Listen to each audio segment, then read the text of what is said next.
Welcome everyone to a casted game of Age of Empires 4, and today spawning in the southwest corner of the map, playing in blue, we've got the Ottomans, being played by, well, you may not know him, but it is Aussie Drongo. This is his Smurf account, and well, I'm super excited to showcase this one. I mean, it's not all that often we get to see Aussie Drongo playing Age of Empires 4, and today in the northeast corner of the map, he's going up against, well, some kind of Chinese characters, and QWQ. Now, apparently I did check out Google Translate. Apparently it says cheers. QW, I don't know what, I don't really know what it means, but we'll call him cheers for today. So we've got Aussie Drongo versus cheers, and well, I'm excited for this match, because again, we don't really cast Aussie Drongo very often.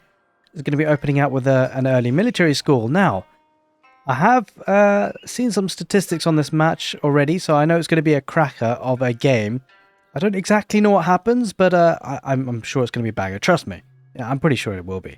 Now, for a lot of you who may be tuned and accustomed to 4K content, well, you know, and most of my content usually is 4K, but I'm afraid today I'm not able to do 4K, and it's because my PC that I recently got, fortunately, something happened with it. It just it one day just stopped working.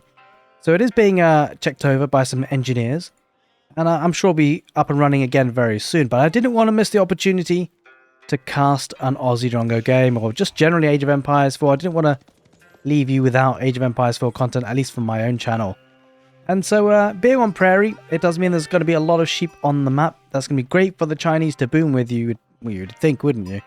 We'll see how this one ends up being, with the Chinese scout going across the map. Now, with the Ottomans, lots of options for them. Can be aggressive in the Dark Age, even with obviously a couple of spearmen coming out from the military school. Completely free units, which is great. But the Chinese, I'm sure, will be getting that Barbican of the Sun, the static defense for them to give them a lot of options to boom behind that, as we see a lot of gold being mined. He's going to need 200 to get to the next stage, and then he'll be safe and secure with a Barbican of the Sun, no doubt. I mean, he might even open up with an Imperial Academy if he wants to go for a Song Dynasty, which is very common as the Chinese. Maybe multiple town centers. Now, the Ottomans, they're probably going to be aggressive against the Chinese, rather. Their opponents today. We'll see, because, I mean, if you haven't seen already, Aussie Drongo does have some crazy strategies up his sleeves. There's one strategy in particular which I won't spoil just yet. I mean, I think you guys will figure it out. I have a feeling he's going to do it today. He might not. We don't really know for sure until we watch the game, to be honest. But it's going to be interesting to see what he decides to do. Now, what I would say is he doesn't have that many sheep, Aussie Drongo, which is kind of concerning, because, like, I mean, he's only got 3 underneath the town centre there. That's a bit concerning. He's got a lot here. Cheers, he's got plenty. 9. He's going to be going up with that Barbican of the Sun with one villager building that. And then, yeah, it looks like it's going to be a Song Dynasty build for Cheers here in the northeast. Yeah, it certainly looks that way, at least. We'll see, we'll see. So, despite this unfortunate downgrade, I guess, in a way to 1080p, if you guys have been enjoying the content on the channel, I do appreciate, guys, all your support. You guys have been supporting a lot recently. Feel free to give video a like if you enjoy the content on the channel, and make sure that you subscribe to the channel, because we will be releasing new casted content for the new DLC Civilizations very, very soon. You know, when it comes out, of course. But including things like... Oh, that's a lot of sheep. Holy moly, that is a lot of sheep there. Cheers. 22. Aussie Drongo. Well, I mean, the good thing for the Ottomans, they do actually have Anatolian Hills. It's a vizier point where they can spawn more sheep. But, I mean, that's only half the problem. The Chinese will be on sheep forever, and especially with the Barbican of the Sun in a great spot, actually. Protecting the gold, protecting the berries, protecting the wood as well. Very, very safe for the Chinese to boom away on what's actually a relatively open map, prairie. So we might be able to get away with it. We'll see. The Chinese went up with the Barbican of the Sun. Probably going to be adding the Imperial Academy afterwards. And it's going to be the Twin Minaret Madrasa for the Ottomans. Getting that berry income coming in, berry food. Very, very nice. He's going to go over to stone with 3 villages, which suggests more military schools. Doesn't really look to plan to go for a second town centre. Not with only 3 villages, I don't think. Unless it's a delayed expand, which is probably unlikely. But we will have to see, as the Chinese now do get to that feudal age.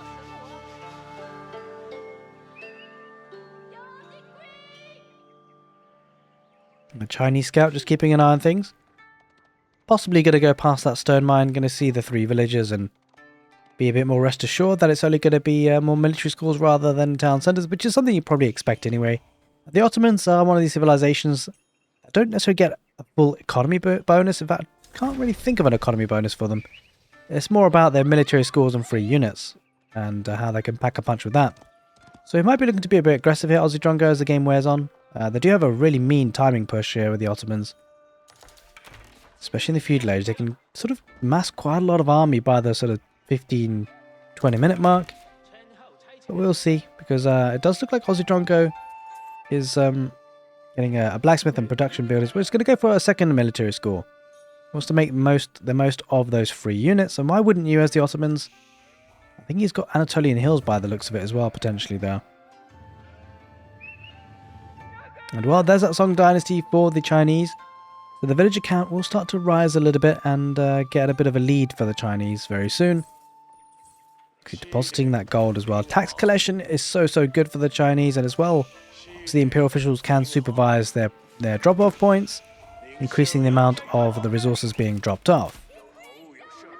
We do see a couple of archers coming out here for the Chinese, maybe looking to be a little bit aggressive and just force the Ottomans into units. And I like the use of the Chinese archers because, of course, it's mostly spearmen that the Ottomans have, and Aussie Drongo rushing down an outpost, which you'll comfortably get without losing a village, I don't think. But he's going to micro this away just to keep him alive. The scout getting involved as well, and the spearman will probably die, but he's buying time for his Ottoman colleagues, and, well, actually he's going to survive for now and garrisons inside their outpost. So the gold is safe for... Okay, well, this is a fast castle build. Holy moly. That's a lot of villages and gold that Aussie Drongo has right there. It's not often that you see a fast castle from the Ottomans. Maybe looking to pick up some relics in that castle age, but it's going to have to be careful because give it 10 minutes for the Chinese and they will be rocking and rolling in terms of villages. And especially because he's getting a lot of stone for a second town centre. So it's going to be a 2-town centre Song Dynasty play for the Chinese. And we will have to see. Oh, you know what? It just reminded me of the DLC that's coming out soon. You're going to have a new variant civilization for the Chinese. That's going to be exciting. That's for sure. I can't release any details about it just yet, but I mean, the DLC that's coming out is going to be absolutely fantastic. We've obviously got, you know, 3 other variant civs. 4 variant civs in total. One being the Chinese, well, a Chinese variant civilization. One being the Ayyubids, which is a variant civilization of the Abbasid dynasty. And you got Joan of Arc, going to be a variant civilization of the French, of course. And then you got the Order of the Dragon, going to be a variant civilization for the Holy Roman Empire. Now, I would actually like to hear what you guys think about the names of the variant civilizations. I'm not the biggest fan, but I can tell you that content-wise, it's going to be absolutely fantastic. So that's certainly something to look forward to for sure. As a Sipahi does come out from the military school. 3 units here for Aussie Drongo. Both the military schools toggled on to Sipahi. But certainly the names of the new variant civilizations are... I don't know what to think, really. I mean, it's a bit weird with the Joan of Arc one, but yeah, I mean, I think it's probably... I mean, there's a lot of great content coming, so I wouldn't get too hung up about it. I do think it's important, though, so I do think it's a bit of a shame, like from a personal preference point of view, for the names for the new variant civilizations and the new civilizations generally coming in with the Sultan's Ascent DLC, but overall gameplay-wise and the kind of the civilizations that are going to be involved, I'm super excited for that, that's for sure. Interestingly, actually, the Chinese are already a good few villages ahead here against the Ottomans, so if this goes on for too much longer, Drongo is going to be behind on economy for, you know, quite a bit. He's going to get that Mehmed Imperial Army, though, going to that castle age now, rushing it up with a good number of villages, 11 of them. And then he might even actually be able to get some of those relics if he's got the imams out onto the field, which does actually come as a vizier point option for the Ottomans. I'm not sure if he's got it yet, but in any case, he's oh, he does indeed. He's got an imam there, about to get that relic on the southeast corner of the map, and he's actually got quite a few more villages on stone. Now 5 villages on stone. I mean, this is not going to be for another town centre for sure. It's going to be more military schools. It's got to be because, well, at this sort of stage, adding in more town centres is asking for trouble. Going to go out to berries here in a pretty open spot. Obviously, the Ottomans unfortunately cannot get hold of the boar. It is, you know, obviously going up with the Islamic tradition. The Ottomans aren't able to have boar meat. And there is that 3rd military school for the Ottomans. The Chinese on behind this. Oh, hang on a minute. Holy moly, they've cracked on with the stone. 3 town centres. That's a lot of villagers still on stone. I mean, he surely can't be going for a fourth town center. No way, Jose. Surely not, right? Well, he's got a good 9 villager lead. And that is going to escalate a lot, considering he's got 3 extra... Well, yeah, I mean, he's got 3 town centers in total. But don't forget the Song Dynasty is going to be adding a lot to that as well. And I mean, the Ottomans are going to be in a bit of a time. He does have 2 relics to his name. Going to bring those home now. But that's not going to be enough to bridge that gap in economy that the Ottomans are, having a deficit over. And it kind of weird situation where the Ottomans haven't actually produced any, well, haven't got any other production buildings to produce units. So he's only kind of relying on 3 units. It's been fine so far because the Chinese obviously been very passive. Does have quite a few spearmen now coming out from those barracks. Back at home, well, it looks like Aussie Drongo is getting plenty of food. And he's still got a lot of villages on gold. I mean, I think this could be the Aussie Drongo special. It's going to be a fast Imperial, ladies and gentlemen, with the Ottomans.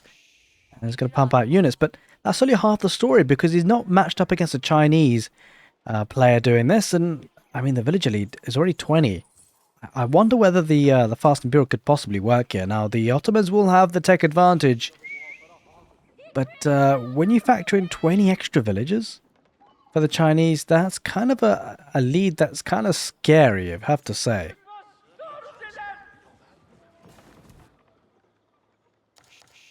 Still hasn't expired on those sheep as well, which is kind of crazy.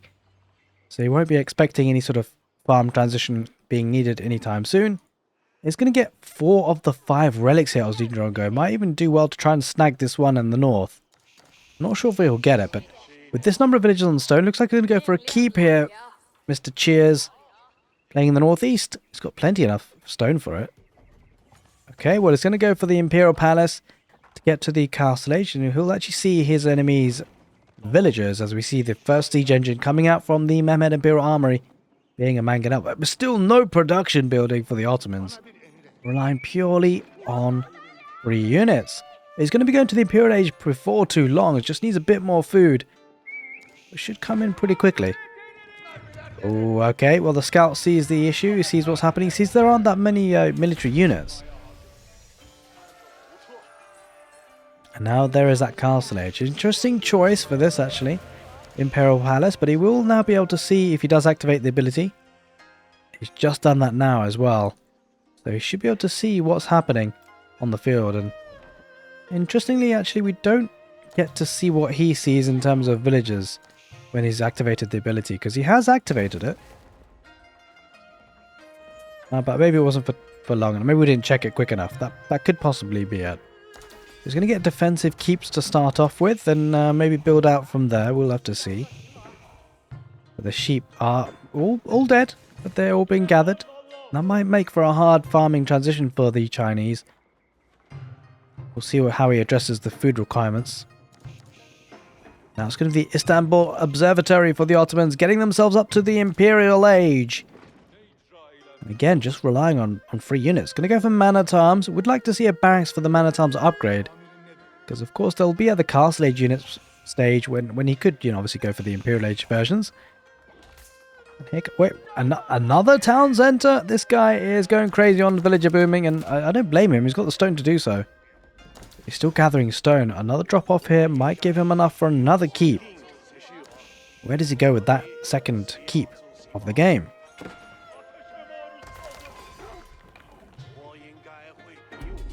Alright, well, in the south, a couple of spearmen heading out. Not really doing too much. Looking to get a sacred site or 2 here, Aussie Drongo. Maybe just to add in that gold. He's slowly falling very behind and almost double the villager count, the Chinese. Now, I think you guys got to predict. You got to be honest about it. Who do you think's going to win this game so far?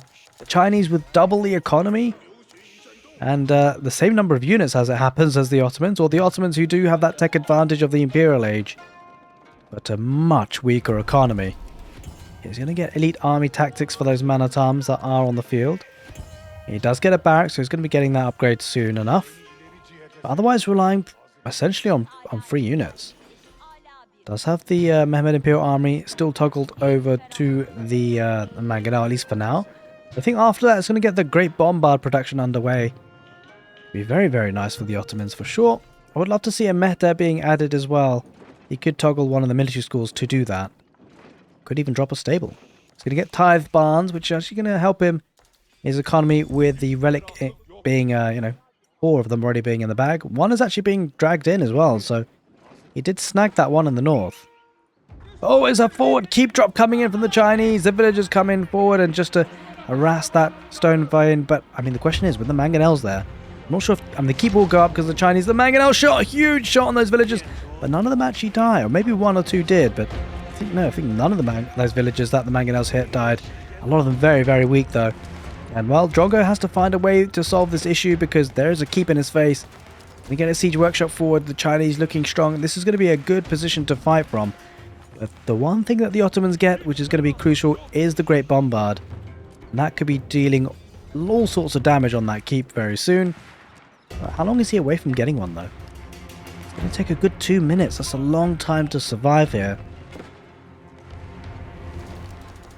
This is dangerous. Units heading on the west side. Drongo might start to run out of wood if he's not too careful. Have to back away for now. And he's going to take the stone on the front lines as well. Maybe get another keep. I mean, he could afford it. Imagine if the Chinese opt for another keep. But there are 3 mangonels, which will certainly help. Mangonels deploy on the palace guards. Palace guards going to try and rush in. He might be looking to try and snipe one mangonel. Does he get it in the end? He doesn't. He just body blocked out of it. There's not a lot of HP on that mangonel. Only 3 HP, but villagers need to come out and repair that if they can, and they are. It's absolutely huge to keep that alive, but the army going to dive in for Drongo. Does take out the Springald for now. He's back off now from that keep, dishing out all sorts of damage. With 130 villagers, almost triple the economy. Surely there's no way back here for Aussie Drongo, right? We have to see a second siege workshop and a second keep coming up for the Chinese. Would love to see some trebuchets on the field. But don't forget, Aussie Drongo is in the Imperial Age. Going to get another military school. The 5th one for the Ottomans. And get 3 units. I don't know if he's actually producing from the barracks. I think he's just going to get 3 units and nothing more. Kind of crazy when you think about it.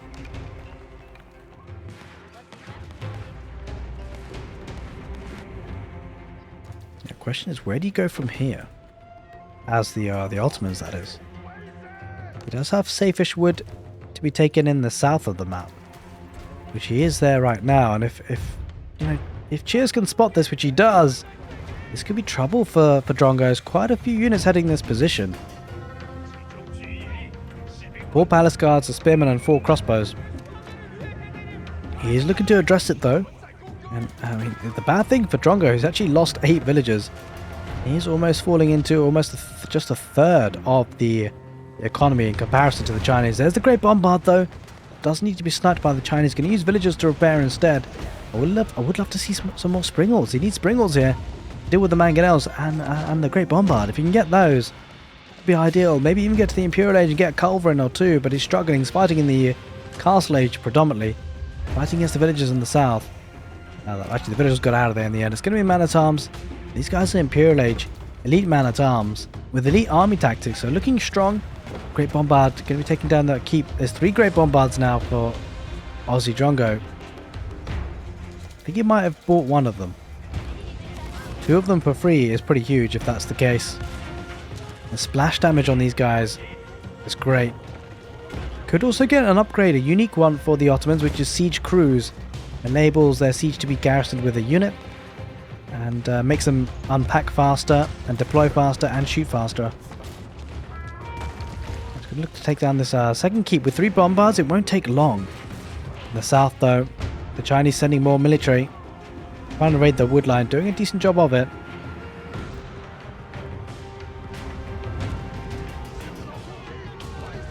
Oh, what's going over here?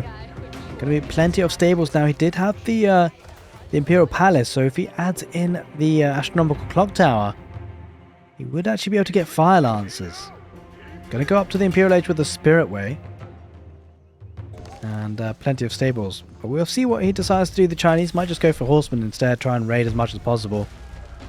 With that eco advantage, it's certainly looking strong. The trouble for Cheers is that, well, he's going to be met with a fierce Ottoman army. A lot of siege, 3 bombards, 3 mangonels, and a whole lot of man-at-arms, and janissaries as well. This is kind of a death army. How does Cheese actually counter this? I mean, if he gets culverins, that'll be a good start against the siege, but you'll need a lot of them. And the trouble is, he's going to need to find a way to deal with the man-at-arms, which could be crossbow. But it's difficult, because with this number of man-at-arms, they'll just charge in. It's certainly tricky. You certainly can't go for any cavalry units because of the threat of the Janissaries, which actually eat all cavalry, basically. And here comes a meta as well. The south could get some good raiding value with those palace guards, but it's going to need to take out the production, right? I think he needs to take out the military schools if he can, because that's what's really causing the troubles for him. As the military does start to head on in the middle. Oh, that's going to be a lot of dead villagers, but I mean, it's not a real problem for the Chinese. He can just make those again, no problem at all. Doesn't really have that much siege, but here comes 2 bombards that are back at home, taking care of the palace guards with the splash damage coming out. Holy smokes, they do so much damage. It's actually kind of bonkers. He does run into some villages going south, and Drongo spots that, but he's not going to take the bait. He's going to head further north. He wants to do as much damage as he possibly can. And he will be doing some damage soon, it seems. Oh, that's bad. There's a lot of dead villagers on that wood line. He's going to just fight with them. Holy smokes, does he even have textiles? He doesn't even have textiles. He must have lost a lot there. 23 villagers have been killed from the Ottomans. And well, 45 villagers to 156. I mean, economy-wise, there's no real challenge here. 3 bombards. They'll take out the Barbican in 2 shots. That is quick. Oh, maybe not 2. Just over 2 units. That landmark will go down, and it's looking dicey. But will we see units coming out for the Chinese? With all that economy, still not producing that many units. It's floating so much wood, so much food. Just make some units, damn it. And even at this point, might as well make horsemen. Even against the Janissaries, you'll be fine. Getting a keep in the south, trying to get some map control of key resources. But it won't matter because Drongo is not reliant on these resources. He's just getting free units, pretty much. And he's going to dive right into the base. And what are the Chinese doing? He's not producing any units. Down to 0 units actually there for a second. And Cheers is in danger of throwing this game quite majorly. Gets a trebuchet, 2 trebuchet. I mean, those are going to get sniped very quickly. With this number of bombards for Aussie Drongo, 4 of them, I mean, that's probably enough to 2-shot a keep. We'll have to see. And he's taken out production, critical production, but Aussie Drongo doesn't know about this. It's going to be fire lancers, elite fire lancers of that. But if Aussie Drongo just keeps some units at home, he should be able to survive those elite fire lancers. We'll see, especially if they're Janissaries that come out. Alright, well, these 4 bombards doing great work at taking out the landmark town centre. It's not any town centre. The landmark one with 7,000 HP. Down in the south, here come the fire lancers, wrecking those villages. 37 villagers he's killed here, Cheers, and 36 villagers. He's actually killed more than... Hang on a minute, wait a minute. I don't think we ever see this statistic. The Chinese today have killed 39 villagers, and, well, Aussie Drongo has 35. So he's actually lost more than he even has. The Janissaries just tanking the front line basically at this point. Man-at-arms getting there now. I'm going to take those 2 trebuchets. The fire lancers dealing with villagers has killed so many. He's killed 46 so far, but now the death villagers toll is counting upwards for the Chinese too. The big statistic is that 72 military to 24 in favor of the Ottomans, in favor of Aussie Drongo. Here come the fire lancers. Doesn't really feel like he has enough though. And the Janissary is a perfect unit of taking down the fire lancers. Going to engage with the bombard. The bombard will go down. But there's enough Janissaries there to push those away, and that's a lot of dead fire lancers. Not the greatest unit here choice against the Ottomans.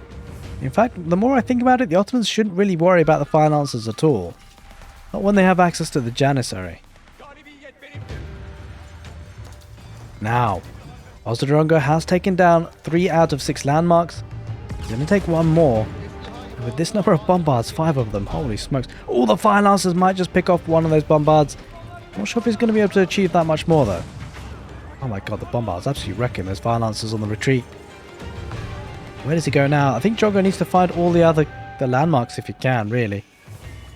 Maybe just go for a landmark sniper. It's got to be the way forward, right? He's going to build more town centers though in the south, 3 of them. He wants to, I mean, he just wants villagers here. Holy moly. He's still producing fire lancers out of some of the stables, but he's struggling a little bit strangely enough to produce. I don't know why. He's got plenty of resources. He's even on food on the west side of the map. Oof, engagement here with the Lancers trying to break through, but he did take out quite a few bombards it seems, but he lost a lot of fire Lancers in the process. And now you can see siege crews, you can see those units. The great bombards have got units inside of them, garrisoned inside. He's even benefiting from the meta attack bonus. The siege units. Yeah, producing more villagers. He lost a few. Drongo has killed quite a few villagers now though. When you compare the economy, it's actually quadruple the number. I guess Drongo doesn't believe in villagers, doesn't believe in economy, just believes in brute force. Why not? I mean, if he takes out that granary, it's going to halt a lot of food income. Oof, those villagers trying to escape. Imagine getting hit by great bombards. Villagers coming on the west side. Oh, this is a good pushback though for Drongo. He's going to kill a lot of villagers here. Just need to take care of that keep though if he can. With the great bombard, won't be a problem. Fire Lancers diving in once again. Drongo down to 28 villagers. There are enough man-at-arms and janissaries though to hold on that position, I think. We'll be able to save that town centre. Mangonels taking care of all those farms. I mean, he's only got 2 more landmarks to take. The landmark's actually barely hidden. One in the corner. Oh, he's spotted it. Drongo spotted it with 2 great bombards, and that only leaves down the Imperial Palace. The economy thriving elsewhere.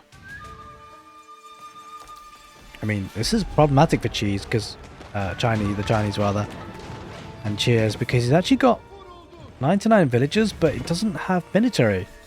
Down to 10 military versus the almost 100 here for Drongo, and I think Drongo might win this game, but surprisingly enough. Might be the case that the Fire Lancers just aren't enough. He's got plenty of keeps as well, but this doesn't mean anything if he loses his last and final landmark, which he might just. Drongo needs to keep his army mobile and moving if he wants to find that last landmark. Oof, those villagers, mangonels, huge shot on those. Oh, a lot of them die very quickly on the mangonel shots. I suspect we'll see some more mangonel shots. There they are. Imagine spending 2 mangonels to kill that one villager. Holy moly, that villager, he had the brunt of those. And did he just delete? Wait, did he just delete those granaries? That's kind of weird. Anyway, he did. Oh, Fire Lancers getting a rating value, and the south is killed almost 100 villagers here. Drongo down to 27. I guess that's not his win condition. Doesn't really matter at this stage. He's got a death ball of an army, and he's got 3 units coming out. Look at that. Doesn't take all that long for these guys to come out, does it? 40 seconds is not bad. Holy moly. He's got meta as well, and this is looking bad for Cheers. Down to 22 military versus 106, and all that remains is one last final landmark snipe, and he might just get it here, Aussie Drongo. Well, we don't see many games like this, so I hope you guys have been enjoying it. I think what all it comes down to now is taking care of the Imperial Palace, of which I think the Chinese cannot do too much about. He's not going to be able to landmark snipe his opponent before he gets landmark sniped, despite having 6 of them. Now Drongo should spot this, right? He should spot that. Oh, he spots it now. He knows it's there. The bombards, 2 of them, unpack and unfold. And I think he's going to get it in the next shot. It's going to be the last final swoop, and well, we're going to see the end of the game very soon. It is on fire, the Imperial Palace for the Chinese. He boomed with the villagers, but Aussie Drongo gets the win on Prairie with a crazy fast Imperial Ottoman strategy. I hope you guys enjoyed the casted game. Take care, and see you next time.